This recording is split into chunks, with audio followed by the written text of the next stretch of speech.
Juan, viste que tocó el pito del mediodía. Tengo miles de preguntas para hacerte, pero muy cortito. Pichetto dijo, los los mapuches son los que provocaban el incendio. ¿Qué le respondés?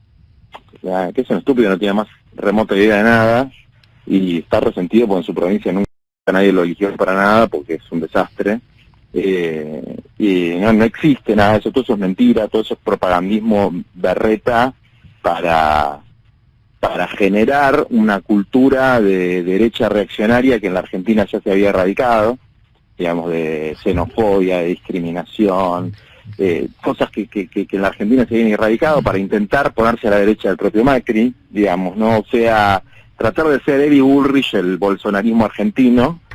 Desde luego esa es una estrategia que no les va a servir demasiado digamos, porque no creo que pegue eso, ojalá, pero en el medio hace mucho daño, ¿no? Porque son profetas del odio. Entonces, ¿qué es lo que hacen? Estigmatizar a los pobres, a los mapuches, a los movimientos populares, a los migrantes. Las cosas que dice Pichetto de los migrantes son delictivas directamente, son delictivas. Entonces, bueno, no, aparte es mentira lo que dice, la combinación de cosas que generan la situación en la Patagonia, sobre todo en la comarca andina, desde turismo mal manejado en algunos casos, hasta algo objetivo que el Papa lo viene diciendo desde que asumió, que el cambio climático existe, es real y genera una crisis en la que se van produciendo distintos fenómenos catastróficos. Las inundaciones y los incendios son derivaciones de esa crisis, más allá de donde haya surgido el foco. Entonces acá el problema central, por eso los vamos a acompañar a estos pibes, son unos fenómenos de los jóvenes por el clima, que van a movilizarse el 22 por esta cuestión, porque acá la agenda climática y el problema del cambio climático todavía no se ha abordado como corresponde. Entonces, bueno, aparece un Pichetto inventando que no sé qué cosa llamada RAM, que no existe más, hace cosas que no hay. Juan, 8 años pasaron de que Francisco de Jorge Mario Bergoglio es papa. ¿Qué lectura haces de todo este tiempo? Bueno, es algo que no creo que tomemos dimensión hasta que pase más tiempo, ¿no? Que si uno lo ve con perspectiva histórica, es su papado, los años que él estuvo trabajando y los que le vendrán por delante, van a ser años recordados por la historia como de cambios de naturaleza revolucionaria, al menos en todos los que tenemos, si se quiere, algún vínculo, que somos todos, ¿no? Hasta los ateos, con lo que se ha llamado la civilización occidental, el pensamiento cristiano, la civilización cristiana, digamos, ¿no? Es decir, que es innegable que no hay hoy en el mundo, para mí no hay ejemplos de una voz tan clara en una posición de poder, desde luego, que plantee los problemas fundamentales de la humanidad y la necesidad de romper con el status quo. ¿Puso la iglesia en otro lugar, Juan? ¿Lo ves así? ¿Puso la iglesia en otro escenario? Mira, eso por ahí, vos tenés una visión más adecuada que la mía. Yo no sé si la iglesia institucionalmente, ¿no?, lo sigue al Papa, por lo menos en la medida que lo debería seguir, ¿no? La iglesia como pueblo de Dios sí, seguramente hay otro rumbo, hay otra orientación, hay otras ideas, hay otras enseñanzas, pero la iglesia desde el punto de vista institucional, más allá de algunas obispos y sacerdotes y monjas y laicos, yo no veo que siga al Papa, digamos, ¿no?, que se acomode o se amolde a los lineamientos del Papa o al magisterio del Papa. Es una cosa extraña, pero, digamos, desde que Francisco es Papa ha aparecido la figura del obispo librepensador. Claro, sí, es verdad. Se terminó el verticalismo de la iglesia. Cuando no les conviene, se terminó el verticalismo de la iglesia. Entonces, no, el magisterio del Papa no lo cumple. ni lo enseñan, ¿no? Ni lo enseñan. O sea, eso lo vi en Argentina y lo vi en otros países de América Latina, sobre todo, que es lo que más conozco, que muchos obispos resisten el magisterio del Papa. Ninguno abiertamente, desde luego, pero en su práctica y en las cosas que priorizan, lo resisten. Sí, En muchos casos porque son parte de los privilegiados, claro, de este mundo, y en otros casos porque tienen miedo, eso pasa mucho en la Argentina, que tienen miedo al disciplinamiento y a la furia de ciertos medios de comunicación, de ciertos sectores son cagones minoritarios que castigan a cualquiera que enarbole y mucho más se lleva a la práctica los preceptos de Francisco. Bueno, fue llamativo acá en Argentina que durante los 4 años del macrismo el episcopado argentino no sacó un solo documento, una sola carta en contra de la opresión, de la represión, de todo, y el otro día, digo, ni siquiera para hablar de Formosa, sí contra Gildo Infran y lo que está pasando en Formosa, ¿no? Estas 2 varas impresionantes, sí, y firmada por la SED, o sea, firmada por los obispos. Nunca en 4 años de masacre y de genocidio macrista, nada, y ahora está con lo que pasa en Formosa, estuvieron ahí al pie del cañón. Por supuesto, aplaudido por Bullrich, aplaudido por el macrismo, aplaudido por La Nación, aplaudido por Clarín. Sí, yo quiero con eso, digamos, también dejar claro que hubo y hay obispos, ¿no?, que acompañaron, sí, claro, luchas de los movimientos populares. El presidente de la Conferencia Episcopal, por ejemplo, Gea, se ha portado en general muy bien con nosotros. Yo supongo que hay ciertos equilibrios ahí que me exceden, pero más allá de los posicionamientos públicos, que son muy importantes, pero más allá de los posicionamientos públicos, yo me refiero, Juanca, a un tema más profundo que es, digamos, Francisco plantea una perspectiva de la iglesia pobre para los pobres, plantea una perspectiva de la defensa a ultranza de la madre tierra y de los excluidos, plantea una perspectiva de cambios muy profundos, digamos, ¿no? Y una crítica muy fuerte al sistema capitalista en su conjunto, con independencia de la política superestructural, si se quiere, que sabemos que no da lo mismo una cosa que la otra, pero que en el fondo está condicionada por un poder económico que está por encima de eso. Uh-huh. Y parece como que no se dan cuenta, digamos, ¿no? O sea, de la urgencia de ese planteo, la urgencia de ese grito, de poner en el centro... ¿Vos decís que no se dan cuenta, Juan, o no quieren? ¿O no pueden? Por eso. Una mezcla de que no pueden, que no quieren y que no saben, como diría José. Ignorantes, sí. Le recuerdo a todos nuestros oyentes que estamos hablando con Juan Grabois, ¿no? Juan, siempre le hacemos a nuestros entrevistados, a los que charlan con nosotros al mediodía, que se presenten un poquito. Yo no lo hice con vos, pero tiranos 2 o 3 ideas de quién es Juan Grabois. Más o menos lo que dijiste. Yo soy un militante social, fundamentalmente social, y alguien que hace lo que puede. Bien. Digamos, mucho más no te puedo decir. No, pero está bueno porque es la percepción de uno mismo incluso, ¿no? Sí. Frente a esto. Juan, tipo que, nada, que indudablemente te han pegado por debajo de la muela en estos últimos años de neoliberalismo, que vas ahí jugando siempre con espacios complejos. ¿Cómo ves, Juan, lo que está pasando en la Patagonia? Los incendios, la minería, el ataque ayer a Alberto. Sí, yo estuve hace poco en la Patagonia, estuve en Chubut. Bien, sí, que dijiste algunas cosas ahí que ahora vamos a charlar. Sí, yo tengo una posición muy firme en relación a eso, viví en la Patagonia, conozco el norte, yo estoy absolutamente en contra de que se avance con estos proyectos, considero que no mejoran absolutamente nada desde el punto de vista económico-social la vida de los pueblos y que hacen un daño ambiental muy grande, que tienen consecuencias que van más allá del daño ambiental en el tejido social en las comunidades, que son gravísimas y que en general son proyectos que se miran con una supersticiosa esperanza por parte de la política, porque la plata se juega mucha y se adorna muy fácil a los dirigentes, o porque, insisto, hay una idea supersticiosa de que eso va a traer progreso.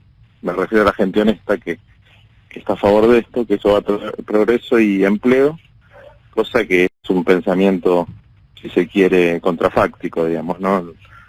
Son pocos los puestos de trabajo que se generan, tiene consecuencias indirectas muy dañinas y además absolutamente desprovisto todo esto de una estrategia nacional de minería, de hidrocarburos, de litífera, etcétera. Es decir, son todos proyectos que desde el punto de vista del Estado argentino son iniciativas privadas. Ahora, desde el punto de vista de los intereses imperiales, sí hay una planificación clara de lo que están haciendo. Entonces, cualquier actividad extractiva que no forme parte de un plan integral, en general termina siendo puro saqueo como mínimo. Como mínimo. Bueno, se habla mucho de eso en Chubut, que esto es un claro saqueo que beneficia a muy pocos. Sí, es un saqueo que beneficia a muy pocos, muy exactamente, y daña a muchos, ¿no? Porque todo este tipo de actividades tienen una consecuencia muy grande en términos de utilización / contaminación de agua, y vos sabés que da mucha bronca porque uno recorre las barriadas de Chubut y la gente humilde no tiene agua, digamos, ¿no? Entonces, hasta que no tenga agua el último de los argentinos, yo no quiero que tengan una gota de agua las megamineras. Después discutamos, pero hay que poner las prioridades donde tienen que estar.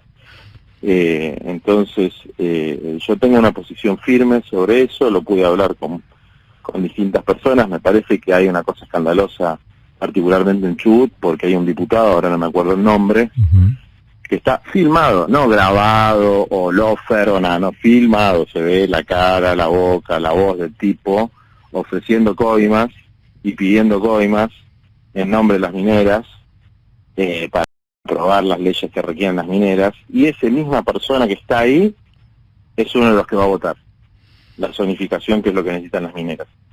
Y sí, puede ser un voto definitorio porque están mitad y mitad. Eso es una cosa escandalosa y a mí, que soy parte del Frente de Todos, digamos, me parece muy mal. Que Sebastián López, ¿no? Sebastián López. Sí. Me parece que... vos mirás el video y decís, pero este señor no puede votar. Tendría que estar preso, ¿no? Pero como mínimo, este señor no tiene que votar. Sus padres deberían decir, no, mirá, loco, todo bien, pero vos estabas ofreciendo coimas, saliste filmado. No podés votar sobre eso porque tenés algún pequeño conflicto de intereses. Claro, bueno, claro. Entonces, hay conflicto de intereses, hay una tremenda falta de regulación en términos nacionales de estas actividades. Digamos, hay una enorme confusión entre lo que es el federalismo y lo que es el feudalismo, digamos, ¿no? Y en esto, para mí, entran varios, de los nuestros y de los otros y de los del medio. El federalismo es un proyecto de nación, con un nivel alto de autonomía de las provincias, pero es un proyecto de nación. No es un proyecto de cada provincia hace lo que a sus élites le parece. Entonces, si no hay una estrategia federal para el aprovechamiento de los minerales, y que, vos sabés que se llevan, yo esto lo fui aprendiendo cada vez más con el plan de desarrollo humano integral que hacemos con los sindicatos, que están todos los sindicatos de transporte, ¿no? De camioneros, están ferroviarios, están marítimo portuarios. Se llevan el barro, donde está el mineral, se llevan el barro en los barcos con una declaración jurada que después te la mandan desde Canadá o desde el país que sea, diciendo, acá encontramos 5 onzas de oro. Y pagan impuestos por eso, regalías por eso, o sea, es un afano brutal. ¿Qué es lo que genera así? Una cantidad de puestos de trabajo, de salarios relativamente altos, no en dólares no son altos, pero en pesos son salarios altos, que producen un enorme desarraigo por las condiciones laborales que se generan. En esto yo conozco bien la situación del petróleo, que es lo que salió ahí un poquito tergiversado en los medios, pero que no me calienta, porque yo, o sea, cuando vos conocés yo conozco a los petroleros y conozco a su familia, así que lo que diga un dirigente sindical que por ahí es el jefe de la banda, de los que la reparten, no me voy a preocupar demasiado, digamos. Yo sé lo que le pasa a la familia cuando el compañero trabajador está 15 días afuera y en condiciones de trabajo inhumanas, y cómo eso, inhumanas con buen salario, pero inhumanas al fin, ¿no?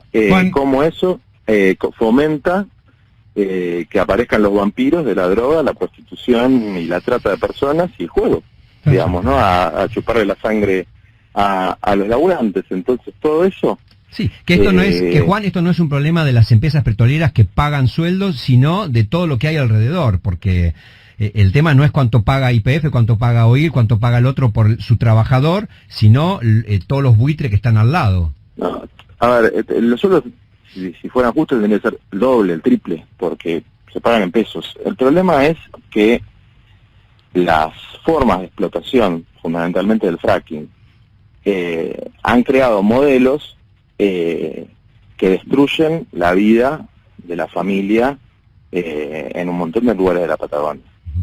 Entonces, al no planificarse un barrio para que puedan vivir todos los familiares, como se decía antes, en Cutralcó, en Mosconi, sí, en Las Heras, en los viejos pueblos, Las Heras, Cañadón. Exactamente.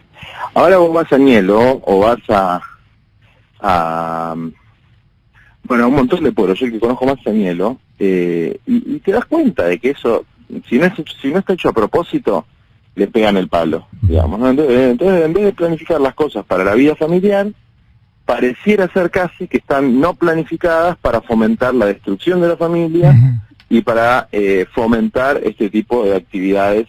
Desde luego, yo no creo que esté ningún representante ni de YPF ni de ninguna de las empresas haciendo esto, pero hay algunos políticos y algún que otro pseudo dirigente sindical que están bastante prendidos con el negocio del narcotráfico, con el negocio de la trata de personas y con el negocio del juego.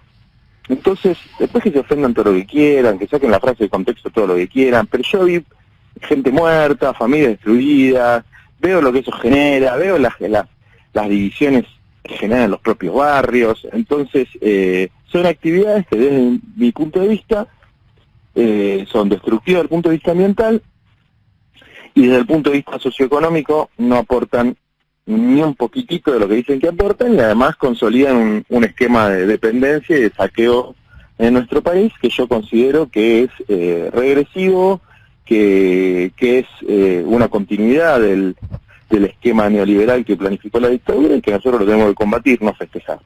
Bueno, respeto al que piensa distinto, pero yo pienso así. Te voy a hacer una pregunta simpática de nuestros oyentes, pero que es bueno aclararla, porque estamos hablando de la minería, del desastre que hace los barrios mal planificados y el narcotráfico. Digo, yo concuerdo con él, yo trabajo en la Patagonia, Juan, y en el mundo petrolero, y sé lo que la droga hace en los pibes, ¿no?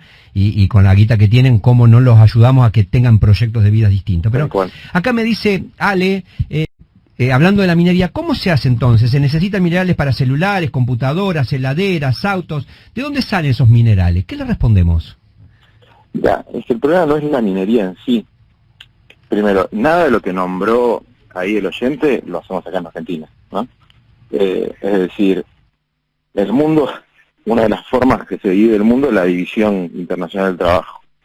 Entonces, claro, los celulares necesitan cobalto y eso se saca en Ruanda, ¿no? Entonces, hay pibitos, hay niños en Ruanda sacando las cosas, el imperialismo fomenta guerras intertribales para afanarse los distintos minerales, bueno, y después los hacen en Noruega, qué sé yo. Sí, bueno, claro. Yo no quiero que nos afanen los minerales y nos haga mierda a la sociedad para después que los celulares se hagan en Noruega y después los compremos como unos estúpidos acá, pagando y perdiendo los dólares que tenemos. Exactamente. Digamos, entonces estamos es una situación de dependencia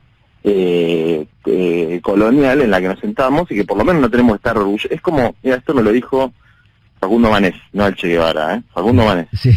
El único país que se puede enorgullecer de exportar granos es la Argentina. De exportar granos es como implica un nivel de subdesarrollo. Si tu mayor producto de exportación son granos, quiere decir que no haces nada, aparte de poner semillas genéticamente modificadas en otro lugar tirar venenos que se fabrican en otro lugar, y utilizar la tierra para el monocultivo y exportás eso y pensás que sos Gardel, digamos. Bueno, eso es ser un país semicolonial. Con nosotros estuvo el militante que hace lo que puede, así se definió, el doctor, el abogado Juan Graboy, militante de los que nadie quiere militar. Gracias, Juan. Un abrazo. Un abrazo grande, chao. Presenta Maxi Consumo, el supermercado mayor.